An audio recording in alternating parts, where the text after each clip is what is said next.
Hello,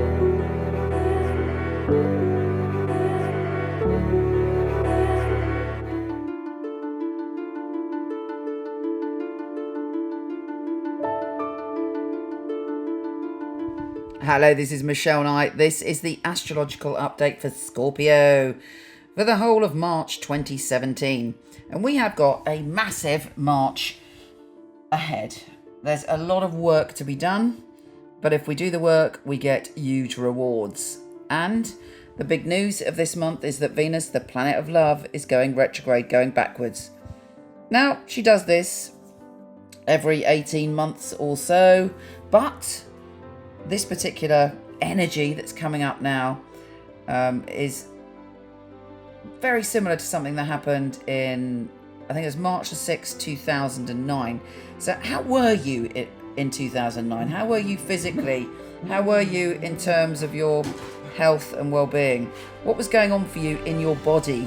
Those are the questions that you have to ask yourself, because it's a similar energy going on now. You've got something to sort out when it comes to your body, your health, your eating habits, your physicality, your day-to-day habits and routines. But you can heal and transform them and come back into your power in some way. And it all kicks off straight away actually on the 1st with the moon in that energy, and Venus and Mars and Uranus. All of those are right there. So you're going to get a very profound, profound and intense message about where to begin and what to do. So straight away, look at what's going on and make sure that you pay attention. Otherwise, you could be dragged through this month feeling a bit like, oh, where's my energy gone? Now, on the 3rd, very important news, Jupiter is opposing Uranus, and this energy has been creating a big shake-up of our sense of freedom. And you're being spurred on to follow your soul journey, to expand and to grow and to be free and not to be restricted by what other people think. But the irony of that is, until you lay some solid foundations and some healthy patterns, you may feel restricted when actually you can be free if you take the bull by the horns and make those positive, grounding, day-to-day patterns that are going to allow you to be free. On the 5th, Mars is trining Saturn. Now, you've got your work hat on as well, because don't forget that energy is not just health and well-being, it's also work, day-to-day patterns, and putting the energy in to the small details in life to get success. And there's some detail going to come to you on the 5th that can help you transform your finances, not just for now, but ongoing, to lay some solid foundations to build up your finances. But again, it's about you paying attention to the details and your day-to-day routines and habits, which is, I'm going to keep banging on about that because it's one of the most important things. On the 10th, excellent news.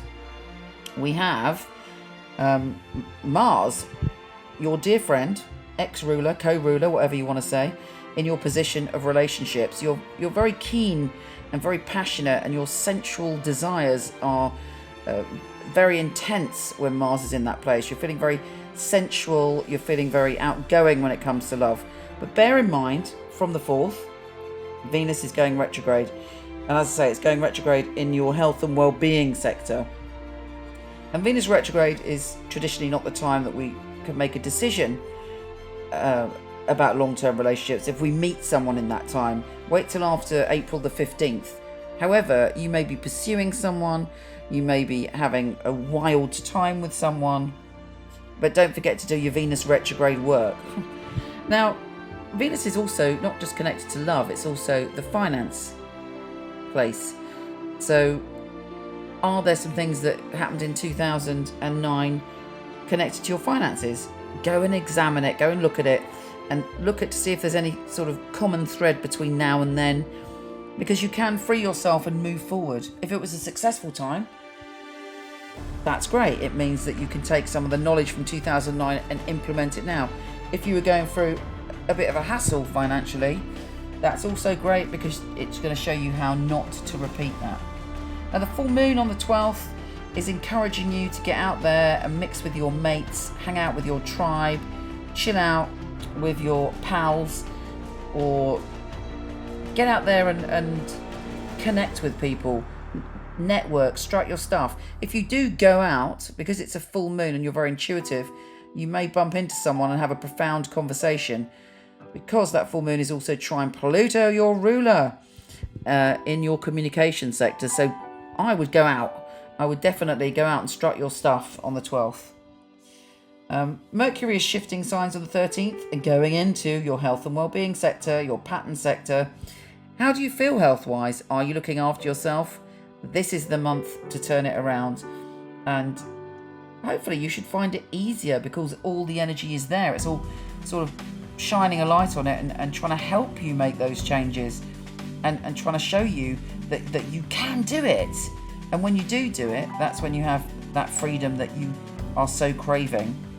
On the 24th, there may be a tricky conversation with somebody who maybe is kind of wondering why you're making so many changes in your life this month.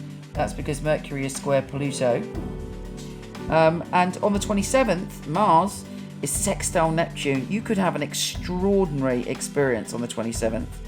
You're pushing ahead, you're making things happen. You want, actually, what's interesting is you're being very passionate in all your friendships and your love relationships, but you're doing it with harmony. You're not doing it, you're doing it with compromise in your heart. And when we compromise, that's when we really benefit, and that's when our energy doubles.